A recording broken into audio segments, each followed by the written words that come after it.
نستعينه ونستغفره ونؤمن به ونتوكل عليه ونعوذ بالله من شرور أنفسنا ومن سيئات أعمالنا من يهده الله فلا مضل له ومن يضلل فلا هادي له ونشهد أن لا إله إلا الله وحده لا شريك له ونشهد أن سيدنا ونبينا وحبيبنا وبشيرنا ونذيرنا محمدا عبد الله ورسوله الذي أرسله بالحق بشيرا ونذيرا وداعيا إلى الله بإذنه وسراجا منيرا فقد قال الله تعالى في كلامه المجيد وفي فرقانه الحميد أعوذ بالله من الشيطان الرجيم بسم الله الرحمن الرحيم إن الله وملائكته يصلون على النبي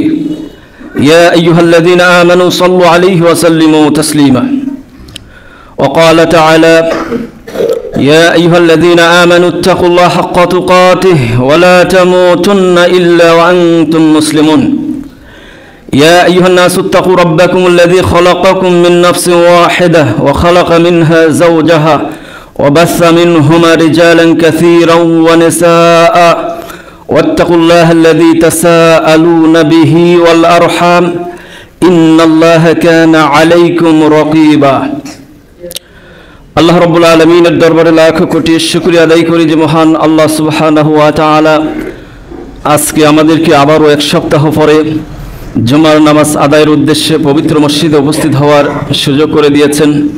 সেই মহান মাবুদের দরবারে আমরা শুকরগুজার হচ্ছি। আমরা সকলে পড়ছি আলহামদুলিল্লাহ। লাখো কোটি দুরূদ ও সালাম পেশ করছি বিশ্ব মানবতার মহান শিক্ষক বিশ্ব নেতা সাইয়্যিদুল মুরসালিন রাহমাতাল লিল আলামিন মুহাম্মদুর রাসূলুল্লাহ সাল্লাল্লাহু আলাইহি ওয়াসাল্লামের উপরে। সম্মানিত উপস্থিতি, গত জুমায় আলোচনা করেছি পরকালীন জগতের উপরে বিশ্বাস, তাই না?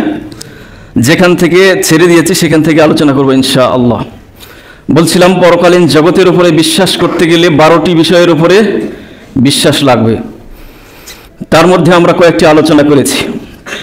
পরকালীন জগৎটা এমন একটি গুরুত্বপূর্ণ বিষয়, এই বিষয়টা রাসূলুল্লাহ সাল্লাল্লাহু আলাইহি সাল্লাম মক্কার কাফেরদেরকে দাওয়াত দিয়ে বুঝাতে পারেন নাই, তারা অস্বীকার করে বসেছে। শুধু মক্কার কাফেররা নয়, অতীতের কাফেররাও এই পরকালীন জগৎকে বিশ্বাস করতে পারেনি, কারণ এটি একটি গায়েবের বিষয়। মানুষ মরে যাবে, দুনিয়াতে এসেছে, এটা প্র্যাকটিক্যাল প্রমাণিত। দুনিয়াতে আমরা এসেছি, দুনিয়ার জগৎ থেকে চলে যাব, এটাও আমরা দেখতে পাচ্ছি। আবারও এই মানুষকে পরকালীন জগতে জীবিত করা হবে। মানুষ মরে যাচ্ছে, আমরা চোখের সামনে দেখতে পাচ্ছি। কবরের মধ্যে খুঁড়তে গেলে আমরা আর দেখতে পাই না, এই বডিটা মাটির সাথে মিশে যায়, তাই না? হাড্ডিতে পরিণত হয়ে যায়। হাড্ডিগুলো আবার কয়েক বছর যেতে না যেতেই ওই হাড্ডিগুলো আর খুঁজে পাওয়া যায় না।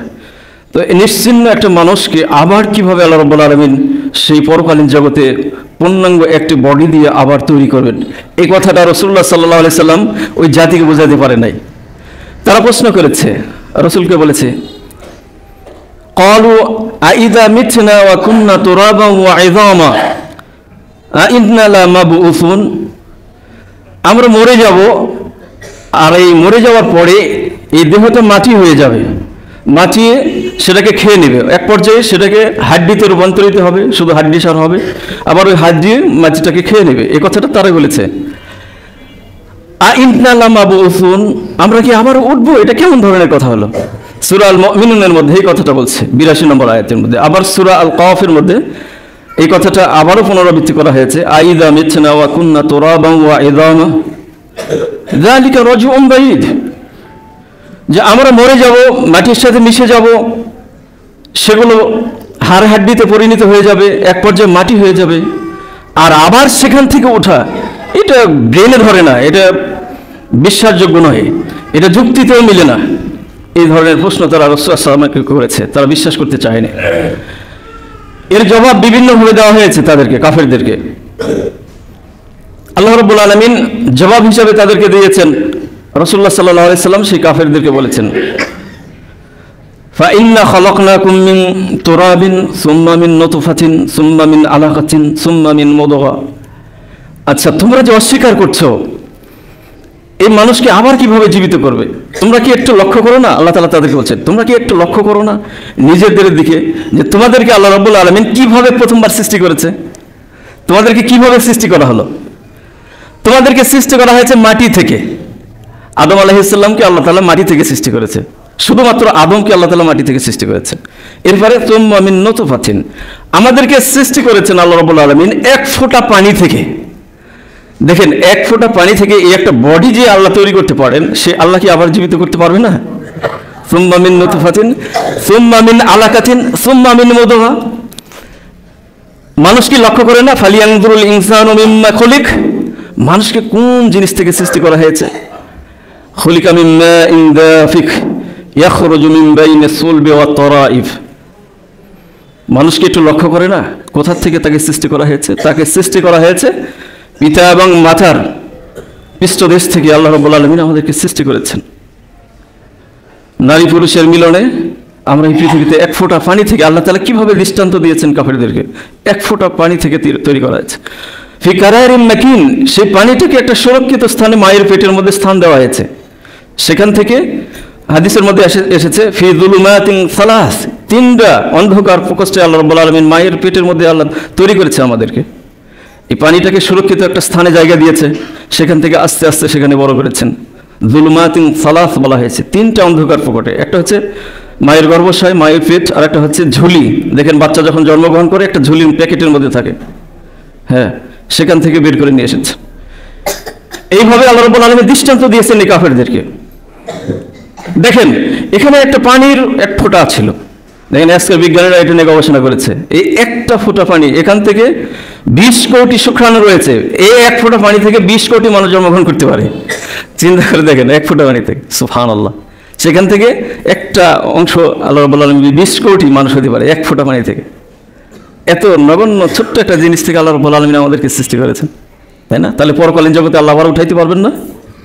সুবহানাল্লাহ। দেখেন, ওই জিনিসটাকে আল্লাহ রাব্বুল আলামিন কি করেছেন? সুম্মা মিন মুদগা, এটাকে আবার জমাট বাঁধা রক্তে পরিণত করেছেন, সেটাকে আবার একটা গোশতের টুকরা বানিয়ে দিয়েছেন। এরপর আল্লাহ রাব্বুল আলামিন বলছেন ফাখালাকনাল মুদগাতা ইযামা, সেটাকে আবার পর্যায়ক্রমে মায়ের পেটের মধ্যে সেই গোশতের ছোট্ট টুকরাটাকে আবার হাড্ডিতে পরিণত করা হয়েছে। এরপর আল্লাহ তাআলা বলছেন ফাকাসাউনা ইযামান লাহমা, এরপরে সেই গোশতের ছোট্ট টুকরাটাকে, সেই হাড্ডিটাকে আবার সেটার উপরে গোশত দিয়ে চাউনি দিয়ে সুন্দর করে একটা বডি, একটা টেক্সচার মায়ের পেটের মধ্যে তৈরি করে দেওয়া হয়েছে। সুবহানাল্লাহ।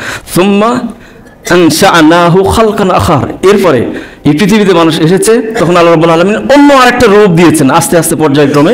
দেখেন, আমরা এত বড় হয়েছি, তাই না? আল্লাহ পাক বলছেন সুম্মা নুখরিজুকুম তিফলা, মায়ের পেটের মধ্যে যখন 10 মাস হয়ে গেছে, আল্লাহ তাআলা এই দুনিয়াতে বের করে নিয়ে এসেছেন।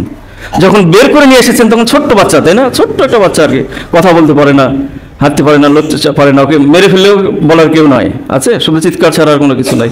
তার আল্লাহ রাব্বুল আলামিন এইভাবেই করে দৃষ্টান্ত পেশ করেছেন যে এই মানুষকে ছোট্ট একটা পানি থেকে যদি আমাদেরকে সৃষ্টি করতে পারেন, তাহলে পরকালীন জগতে আল্লাহ রাব্বুল আলামিন কি আমাদেরকে উঠাতে পারবেন না? আল্লাহ আরো দৃষ্টান্ত দিয়েছেন। এই যে আকাশ এবং জমিন সৃষ্টি করেছেন, আকাশ সৃষ্টি করেছেন আল্লাহ রাব্বুল আলামিন। এই আকাশের ব্যাখ্যা ইতিপূর্বে আমি দিয়েছি, তাই না? কি বিশাল আকাশ তৈরি করেছেন। ওই আকাশ সৃষ্টি করা কঠিন না ওই এক ফোঁটা পানি তৈরি করা কঠিন? কোনটা? আকাশের দৃষ্টান্ত আল্লাহ দিয়েছেন, জমিনের দৃষ্টান্ত আল্লাহ রাব্বুল আলামিন দিয়েছেন। এই জমিনে আমরা বসবাস করছি, এখানে দেখেন আল্লাহ তাআলার কত নিয়ামত আমরা খাচ্ছি, তাই না? এই যে পানি আমরা পান না করলে আমরা মারা যাব। পানি দেখেন, এই পানি একটা পুকুর থেকে দিলেও আল্লাহ পারতেন, একটা খালের মধ্যে থেকেও দিতে পারতেন না? দেখেন, আল্লাহ তাআলা এই পৃথিবীতে কি পরিমাণ পানি দিয়েছেন। 70% পৃথিবীতে পানি, 30%-এর উপর মানুষ বসবাস করে। দেখেন, এই পানিটা ওই সমুদ্র হলেই তো হইতো। আবার দেখেন খাল তৈরি করে দিয়েছেন, বিল তৈরি করে দিয়েছেন, নদী তৈরি করেছেন, কূপ তৈরি করে দিয়েছেন, এমনকি মাটির নিচে থেকে টিউবওয়েল বসে সেখান থেকে পানি উত্তোলন করতেছে। অর্থাৎ বান্দার নিয়ামতের শুকরিয়া আদায় করে শেষ করা যাবে বলেন? যেই আল্লাহ এইভাবে পানি আমাদেরকে সরবরাহ করলেন, দেখেন পানি দিলেন, তাহলে দেখেন এই পানিটা আপনার প্রচন্ড খরায় 1 বছর যদি 6 মাস যদি কয়েক মাস যদি আকাশের বৃষ্টি যদি না হয়, তাহলে শস্য ক্ষেত ফসল সব মরে শেষ হয়ে যাবে না? প্রচন্ড রোদে ফসলগুলো আমরা ফসলই ফলাইতে পারবো না, তাই না? আল্লাহ তাআলা যদি এই পানির উৎসটা বন্ধ করে দেয়, আমরা রিজিক না খেয়ে মারা যাবো, হবে না এরকম? তা আল্লাহ তাআলা দেখেন এই পানি বৃষ্টি করে দিচ্ছেন আর কি। পৃথিবীর কোন জায়গায় পানির প্রয়োজন, আল্লাহ তাআলা সেখানে মেঘমালা তৈরি করে সেখানে পানি সাপ্লাই করে দিচ্ছেন। সুবহানাল্লাহ। এমনি তো জমিন, পানি যখন হয় না তখন জমিনটা মরে যায়। এই জমিনের উপরে আল্লাহ রাব্বুল আলামিন এই মরা এই জমিনের উপরে বৃষ্টি নিক্ষেপ করে, দেখেন সেখান থেকে আবার ওই যে বীজ থেকে আবার গাছ জেগে উঠতেছে, তাই না? একটা ভূমিতে দেখবেন যখন বৃষ্টি হয় না, গাছপালা সব মরে চির হয়ে যায়, তাই না? কোনো গাছপালা কিছুই থাকে না।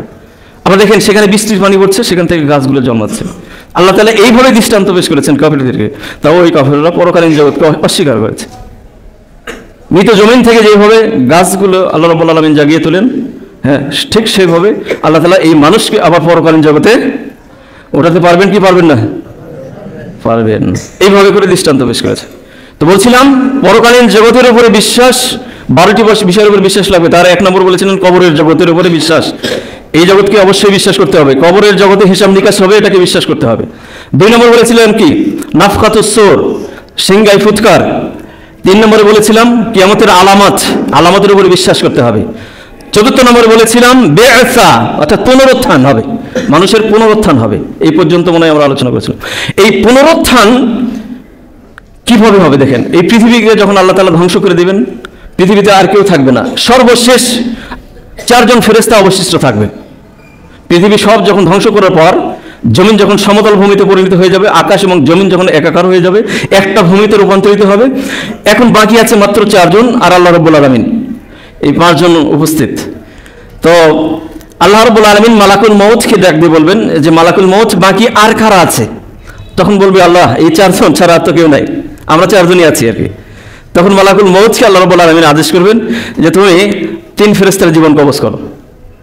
আজরাইল, যেটাকে বলে মালাকুল মউত, সেটাকে আমরা আজরাইল নাম দিয়েছি, অরিজিনালি আজরাইল কোনো নাম নেই, মালাকুল মউত। তো তিনি জিবরিলকে জান কবজ করবেন, মিকাইলের জান কবজ করবেন, ইসরাফিলের জান কবজ করবেন। এরপর আল্লাহ তাআলা বলবেন এখন বাকি কে আছে? তখন সে বলবে আল্লাহ আমি তো একাই আছি, আর তো তুমি আর কেউ নাই। সুবহানাল্লাহ। আল্লাহ রাব্বুল আলামিন বলবেন মউত ইয়া মালাকুল মউত, তুমি মরে যাও। মালাকুল মউত তখন আফসোস করে বলবে হায় হায়, এই দৃশ্য আজকে আমাকে দেখতে হলো। পৃথিবীতে মানুষের জীবন কবজ করা যে কত কঠিন, একজন মানুষের জীবন কবজ করা অনেক কঠিন না? একজন কাফেরের জীবন যখন কবজ করে তখন কি পরিমাণ কষ্ট দিয়ে যে জীবনটা বের হয়ে যায়। যেমন একটা ছাগল, জীবন্ত একটা ছাগলের শরীর থেকে চামড়া, যখন চামড়াটা ছুলিয়ে নেওয়া হয় যেই রকম কষ্ট হয়, ঠিক সেইভাবে একজন কাফেরের জীবন আল্লাহ রাব্বুল আলামিন মালাকুল মউত কবজ করে নিয়ে যায়। মানে এত কষ্ট হয় ওই সময়ে। তো এখন মালাকুল মউতের জান কবজ নিজেকেই করতে হবে। আল্লাহ আদেশ করলেন মউত ইয়া মালাকুল মউত, তিনি মৃত্যুবরণ করবেন। এখন আর কেউ নাই, পৃথিবীতে আর কেউ নাই, সব শেষ। এখন আল্লাহ রাব্বুল আলামিন, এটা কোরআনে কারীমের মধ্যে সূরা ইয়াসিনের মধ্যে এসেছে, লিমানিল মুলকুল ইয়াউম, আজকের রাজত্ব কার? কেউ জবাব দিবে না। জবাব দিবে কে? দেওয়ার মতো কেউ নাই। এই আয়াতের তাফসীর করেছে মুফাসসিরিনে কেরাম যে আল্লাহ তাআলা যখন দেখবে যে কেউ জবাব দেওয়ার মতো আর কেউ নাই, লিমানিল মুলকুল ইয়াউম, আজকের রাজত্ব, এখানে রাজত্বটা কার? তখন কেউ জবাব দিচ্ছে না, জবাব আসতেছে না। তখন আল্লাহ তাআলা নিজেই বলবেন লিল্লাহি ওয়াহিদুল কাহ্হার, মহাপরাক্রমশালী শক্তিধর আল্লাহ তাআলার জন্য। অথবা এই আয়াতের ব্যাখ্যাটা এইভাবে করেছেন যে একজন ফেরেশতাগুলো সব জীবন কবজ করে শেষ, আবার নতুন করে একটা জগতের সীমারেখা ওই পর্যন্ত শেষ হয়ে গিয়েছে। এখন পরকালীন জগতে আবার আল্লাহ রাব্বুল আলামিন ফেরেশতাদেরকে জীবিত করবেন। তো একজন ফেরেশতা ডাক দিয়ে বলবেন লিল্লাহিল ওয়াহিদুল কাহ্হার, ফেরেশতা বলবে যে আজকের রাজত্ব সেই মহাপরাক্রমশালী আল্লাহ। এই ফেরেশতার সাথে মুমিন বান্দা এবং কাফিররা সবাই ঐক্য জোটে এক বাক্যে বলে উঠবে লিল্লাহিল ওয়াহিদুল কাহ্হার, আজকের রাজত্ব মহান পরাক্রমশালী শক্তিধর আল্লাহ রাব্বুল আলামিনের। আল্লাহ রাব্বুল আলামিন তখন গোটা আসমানকে ডান হাতের মুঠায় নিয়ে জমিনটাকে ধ্বংস করে দিয়ে আল্লাহ তাআলা বলবেন, জমিনকে লক্ষ্য করে বলবেন ইয়া দুনিয়া আইনা শাজারুকি, তোমার উপরে যে গাছপালা ছিল সেগুলো কোথায়? কোথায়? আইনা জিবালুক, কোথায় পাহাড় পর্বতগুলো? আইনা আনহারুক, কোথায় নদী নালা খালবিল, কোথায় গেল? সব কিছু শেষ, বিচার অনুষ্ঠিত হবে। সেই সময়ে অনুষ্ঠিত হবে হাসর। এই হাসরের ব্যাখ্যা মনে একটু দিয়েছিলাম। হাসরের সেখানে মানুষ 50 আলফা সানা বলা হয়েছে, 50,000 বছর। এই সময়টা দুনিয়ার সময়ের সাথে আসলে এটা পরিমাপ করা কঠিন। পরকালীন জগতের হিসাব আর দুনিয়ার হিসাবটা এক নয়। তো 50,000 বছর সেখানে মানুষ থাকবে। তো সেই সময়ে মানুষ খুব সমস্যার সম্মুখীন থাকবে সেখানে। বলছিলাম না ইতিপূর্বে যে গর্ভবতী নারী গর্ভপাত করে দিবে, দুগ্ধপোষ্য সন্তানকে রেখে পালন করবে, একটা চরম একটা হতাশা, অবস্থা খারাপ পরিস্থিতি তৈরি হবে। শরীরের পাপ অনুসারে শরীরের ঘামে সেই পানিতে হাবুডুবু খাবে, তাই না? সূর্যটা মাথার উপরে আসবে, 9 কোটি 30 লক্ষ মাইল দূরে সূর্য অবস্থিত, সেই সূর্যটা আধা হাত সোয়া হাতের মাথায় আসবে। তাহলে পরিস্থিতিটা কী হবে বুঝেন? পাপ অনুসারে তার সেরকম অবস্থা সেখানে বিরাজ করবে, হাসরের ময়দান। সুবহানাল্লাহ। সেই সময়ে এই দীর্ঘ একটা সময় মানুষ সেখানে যখন অপেক্ষা করবে, মানুষ পেরেশান হয়ে যাবে, হতাশাগ্রস্ত হয়ে যাবে। মানে এর সাথে আর বিপদ আর নাই, হাসরের ময়দান অনুষ্ঠিত হচ্ছে।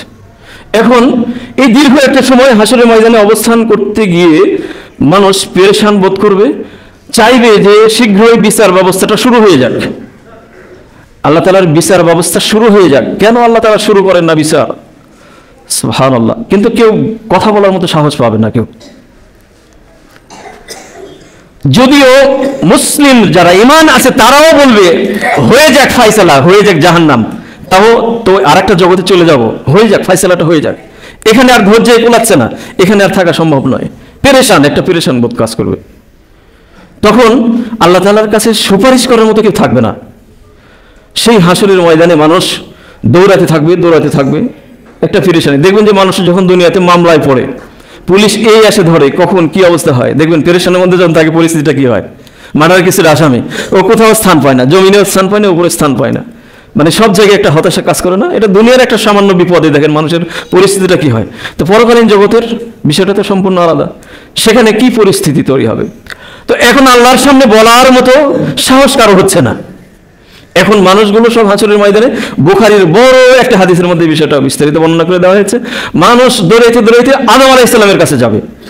আবুল বাশার, মুসলিম মানুষের আদি পিতা আদম আলাইহিস সালামের কাছে যাবে, যে বলবে আবুল বাশার, আমাদের পিতা, আমরা তো চরম বিপদের মধ্যে আছি, আল্লাহ তাআলার কাছে কি সুপারিশ করা যায় না? এই যে এখানে সুপারিশ, এখন হাসরের পরে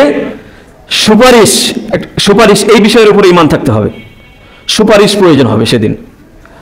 তো এই সুপারিশের জন্য আদম আলাইহিস সালামের কাছে যা বলবে যে আমাদের জন্য একটু সুপারিশ করুন, আল্লাহ তাআলা বিচার কায়েম করুক, আমাদের ধৈর্য তো আর কুলাচ্ছে না, আল্লাহর কাছে বলুন একটু আল্লাহ তাআলা যাতে দ্রুত এই বিচার ব্যবস্থাটা শুরু করে দেয়। আদম আলাইহিস সালাম বলবেন এটা আমার দ্বারা অসম্ভব, আমি পারবো না, কারণ দুনিয়ার জীবনে আমি আল্লাহর সামনে একটা ভুল করেছিলাম, ওই ভুলের জন্য আজকে আল্লাহর সামনে কথা বলার মতো সাহস আমার নাই। কি ভুল করেছিল? জান্নাতের মধ্যে আল্লাহ বলেছিল লা তাকরাবা হাযিহিশ শাজারা, এই গাছের নিকটে যেও না। তো শয়তানের অস্ত্রসাই পড়ে গাছের নিকটে গিয়েছিল, এই ইতিহাস আমরা জানি, তাই না? গাছের কাছে গেছে, পোশাক টোশাক সব খুলে গেছে, আল্লাহ রাগান্বিত হয়েছে, জান্নাত থেকে কি করেছে? বের করে দিয়েছে, বহিষ্কার করে দিয়েছে। আর তারপরে তো ক্ষমাও চেয়েছে, আল্লাহ তাআলা তাকে মাফও করে দিয়েছেন, কিন্তু তারপরেও একটা ভয়, আল্লাহ মাফ করে দেওয়ার পরেও একটা ভয় কাজ করবে। না জানি আজকে যদি আল্লাহ আমাকে জিজ্ঞাসা করে যে আদম তোমাকে নিষেধ করেছিলাম, তারপরে তুমি কেন ওই গাছের কাছে গিয়েছিলে, এই প্রশ্ন যদি আজকে আল্লাহ ধরে, আজকে যদি করে, তাহলে আমার অবস্থাটা কি হবে? যদি আল্লাহ প্রশ্ন করে তাহলে তো আমার বাঁচার কোনো উপায় নাই, আমার কোনো জবাব নাই, আমি কোনো জবাব দিতে পারবো না। সুবহানাল্লাহ। নবী রাসূলদের পরিস্থিতি যদি এই হয়, তাহলে আমাদের অবস্থাটা কি হবে? তাহলে চিন্তা করে দেখেন। ওই যে আপনাদের টাঙ্গাইলের একজন রাজনীতিবিদ উলামায়ে কেরামদের একটা মাহফিলে বলেছে যে আমার কোনো পাপ নাই জিন্দেগিতে, এই জন্য আল্লাহর কাছে কখনো আমি তওবাও করি না। কত বড় দাম্ভিক হলে পারে দেখেন। নবী রাসূলুল্লাহ সেদিন কি বলবেন? রাসূল সাল্লাল্লাহু আলাইহি ওয়াসাল্লাম দিনে কতবার তওবা করতেন? তার আমলনামায় কি কোনো পাপ ছিল? বলেন পাপ ছিল? তারপরেও দিনে কতবার তওবা করতেন, আল্লাহর কাছে ইস্তেগফার করতেন। দেখেন একজন রাজনীতিবিদ নেতারা এই ধরনের কথাবার্তা বলে, সাধারণ মানুষের পরিস্থিতি হবে কি আপনি বলেন? উলামায়ে কেরামদের প্রোগ্রামে বলছে যে আমি কোনো আল্লাহর কাছে তওবা করি না, মাফ করে চাওয়ার কোনো প্রয়োজনও আসে না, জীবনে কোনো পাপও নাই আমার। দাম্ভিক হলে এই ধরনের কথাবার্তা বলে। তো আদম আলাইহিস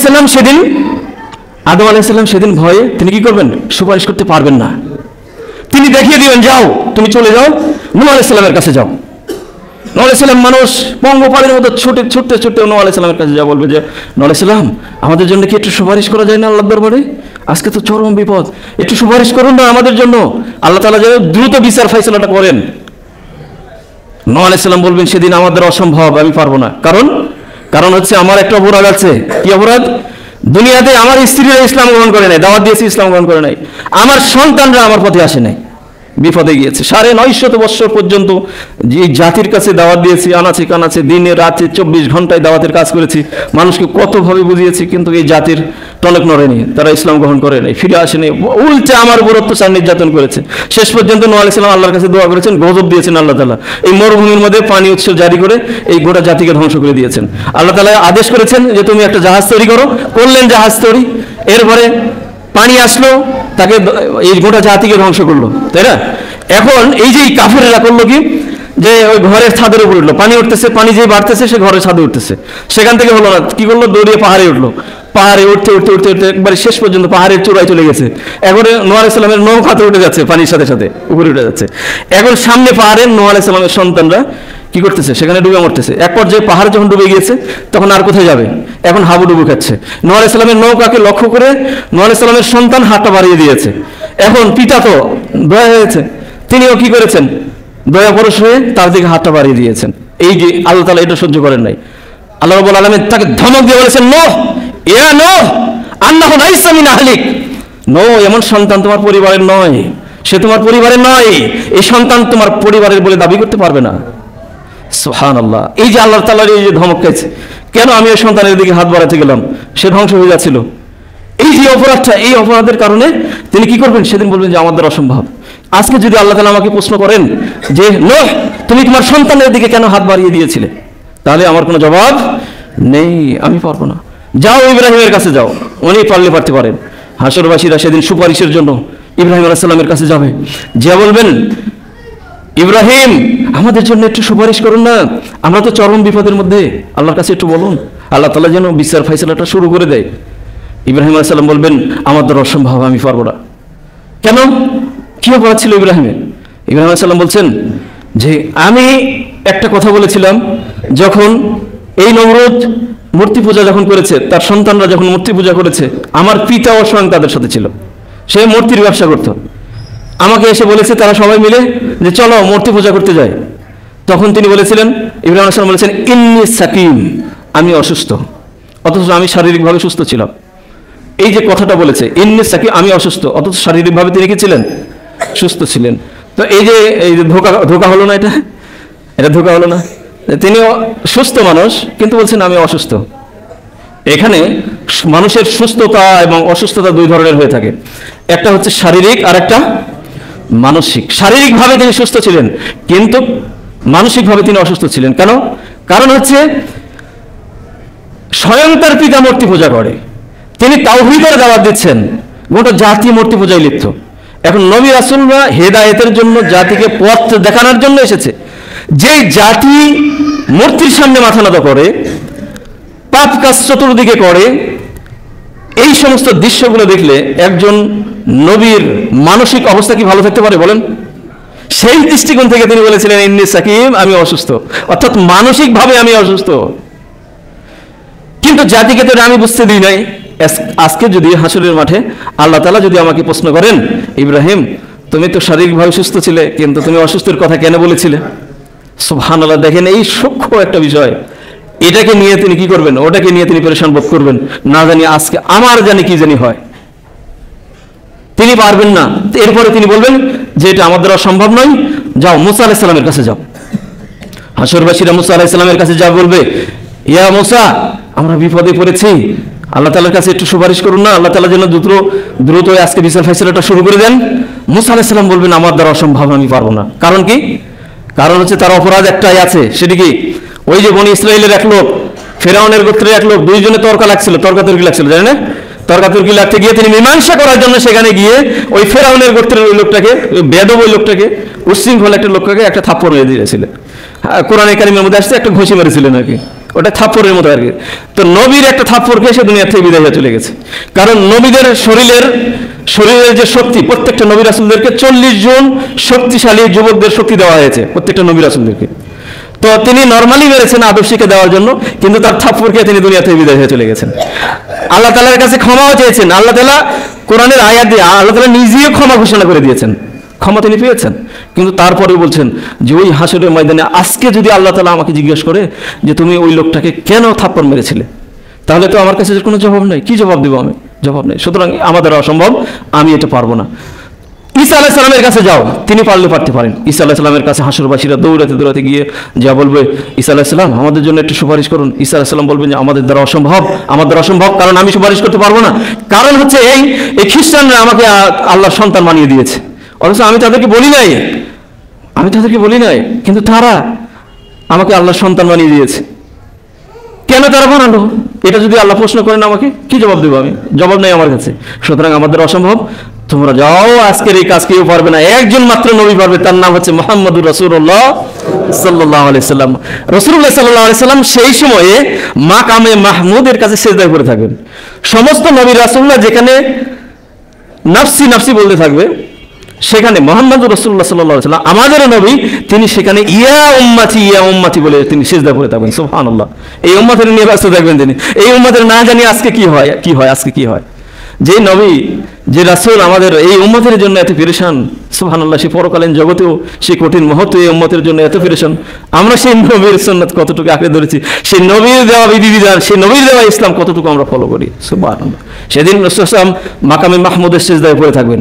তখন আল্লাহ রাব্বুল আলামিন ডাক দিয়ে বলবেন, ইয়া মুহাম্মদ ইরফা রাসাক, মুহাম্মদ তুমি তোমার মাথাকে জাগাও, কুল তাসমা, তুমি আজকে বলো, তুমি আজকে কিছু বলো, তোমার কথা এখন শোনা হবে। সাল তুতা, তুমি আমার কাছে চাও, আমি তোমাকে দেব। ইশফা তুশাফা, সব সুপারিশ করো, তুমি সুপারিশ করো, তোমার সুপারিশ এখনই গ্যারান্টেড হবে। সুবহানাল্লাহ। রাসূল সাল্লাল্লাহু আলাইহি ওয়াসাল্লাম সেখান থেকে মাথা জাগাবেন। জাগানোর পরে আল্লাহ তাআলার কাছে বলবেন, আল্লাহ তুমি তোমার এই বিচার কার্য শুরু করে দাও। আল্লাহ রাব্বুল আলামিন তখন বিচার কার্য শুরু করে দিবেন।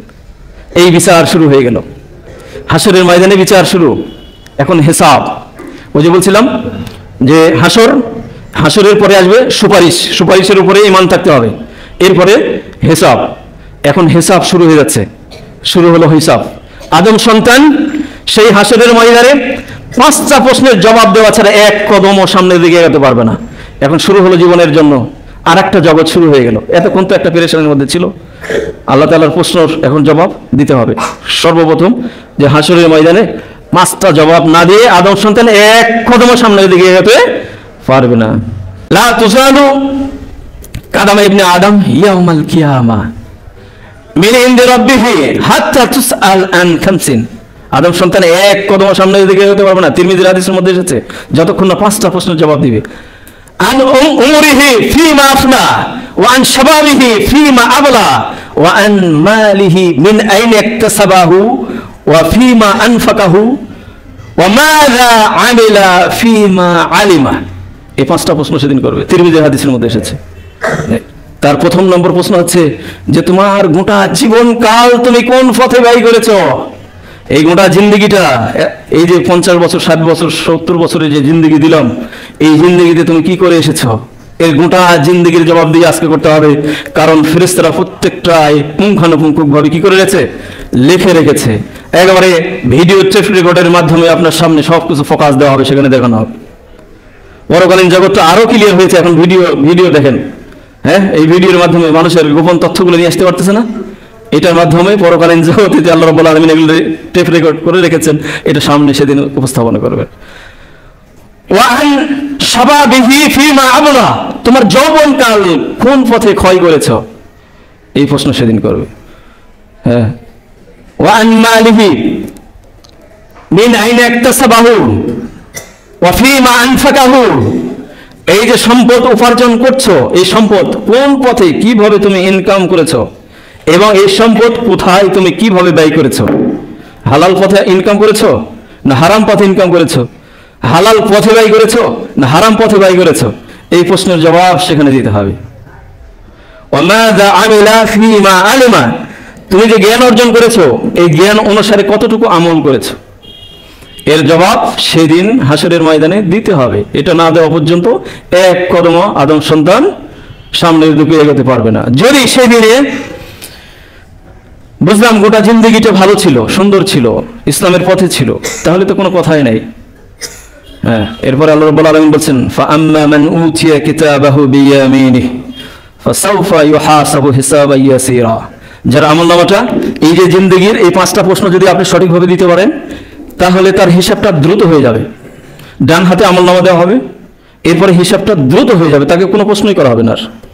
কারণ জিন্দেগির হিসাব টেপ রেকর্ডারে ভালো আছে, ভিডিও ক্যামেরাতে সব ভালো আছে, কোনো সমস্যা নাই। ওয়াম্মা মান উতিয়া কিতাবাহু ওয়ারা যাহিরিহি, যদি পিছন দিক থেকে আমলনামাটা দেওয়া হয়, ফাসাউফা ইয়াদু সুবুরা, তখন তার জন্য ধ্বংস, সায়াসলা সাঈরা, তখন সে জাহান্নামে যাবে, তার জন্য জাহান্নাম। যদি পিছন দিক থেকে আমলনামাটা দেওয়া হয়, সামনের দিক থেকে দেওয়া হলে আলহামদুলিল্লাহ তার দ্রুত হিসাব হয়ে যাবে, সুবহানাল্লাহ, তার জন্য আর কোনো বাধা নেই। তবে কবরের জগতে কিন্তু অনেকটা ফাইসালা হয়ে গিয়েছে তার। কবরের জগৎটা যদি সুন্দর হয়, কবরের প্রশ্ন যদি সুন্দর হয়, ভালো হয়, তাহলে আশা করা যায় সে আর কোনো জায়গায় ঠেকবে না। কারণ ওটা তো প্রথম স্টেপ ছিল, তাই না? সেখানে যদি ভালোভাবে জবাবদিহি, তার জবাব যদি সঠিকভাবে দিতে পারে, তার কোনো আর সমস্যা নেই। গোটা জিন্দেগি সে পর্যালোচনা করতে পারবে এবং জিন্দেগির হিসাবটা আল্লাহর সামনে দিতে পারবে। কবরের জগতে যদি ধরা খায় তাহলে তো সমস্যাই। এখন কবরের জগতের শাস্তির বিষয়টা আপনার মানুষের পাপ অনুসারে হবে, যার যেরকম পাপ সেইভাবে ততদিন পর্যন্ত কবরের শাস্তি ভোগ করতে হবে। কারো কারো দেখা যায় যে কোনো শাস্তি হবে না, তা কারো কারো কোনো শাস্তি হবে না, এইভাবে হাদিস এসেছে, কোনো প্রশ্নই করবে না আল্লাহ তাআলা। এবং কারো কারো পাপ অনুসারে প্রশ্নের সম্মুখীন হবে, তার শাস্তি হবে নির্দিষ্ট একটা টাইম পর্যন্ত, এবং এক সময়ে ওটা বন্ধ হয়ে যাবে, তখন সে ঘুমিয়ে যাবে কবরের জগতে। এই ব্যাপারে আল্লাহ রাব্বুল আলামিন সূরা ইয়াসিনের মধ্যে এই বিষয়টা উল্লেখ করেছেন। তখন যখন তাকে জাগ্রত করা হবে কবর থেকে, তখন তারা বলবে, সেই কবরের জগতের বাসীরা তখন বলবে, ক্বালু ইয়া ওয়াইলানা মান বাআসানা মিন মারকাবিনা হাযা মা ওয়া'আদার রহমান ওয়া সাদাকাল মুরসালুন। তো যখন ওই কবর থেকে যখন উঠবে মানুষ, তখন ঘুমন্ত অবস্থায় মানুষ থাকবে, তখন বলবে, আহা, একটু আগে না আমি ঘুমাইলাম, এখান থেকে কে আমাকে জাগ্রত করালো? যারা ইমানদার তারা ঘুমিয়ে যাবে, সেখানে বলবে যে এখান থেকে কে আমাকে জাগালো, একটু আগে না আমি ঘুমাইলাম, এই ঘুম থেকে, এই কাঁচা ঘুম থেকে আমাকে কে জাগালো? তখন বলা হবে, হাযা মা ওয়া'আদার রহমান ওয়া সাদাকাল মুরসালুন, ও এটা তো আল্লাহর ওয়াদা, ওই নবী রাসূলরা তো সত্য কথাই বলেছিল দুনিয়াতে, আজকে সেটাই অনুষ্ঠান হচ্ছে। এখন এখানে একটা সূক্ষ্ম একটা বিষয় আছে বোঝার মতো, সেটা হচ্ছে যে এখানে বলা হয়েছে ঘুমন্ত একটা জায়গা থেকে উঠানো হবে। তো এখানে যারা কাফের, যারা মুশরিক, যারা পাপী, মুনাফিক যারা, তাদের শাস্তি তো কন্টিনিউ হতেই থাকবে। তো তারা কিভাবে ঘুমন্ত অবস্থায় থাকবে সেখানে? এটা একটা প্রশ্ন আসে না? এখানে তো আমভাবে বলা হয়েছে এখানে যে সেদিন মানুষ ঘুম থেকে জাগানো হবে। হ্যাঁ, এখানে জবাবটা হচ্ছে এরকম যে যারা ইমানদার, যারা কবরের জগতে সাকসেস, তারা তো ঘুমিয়ে যাবে, সেখান থেকে উঠানো হবে।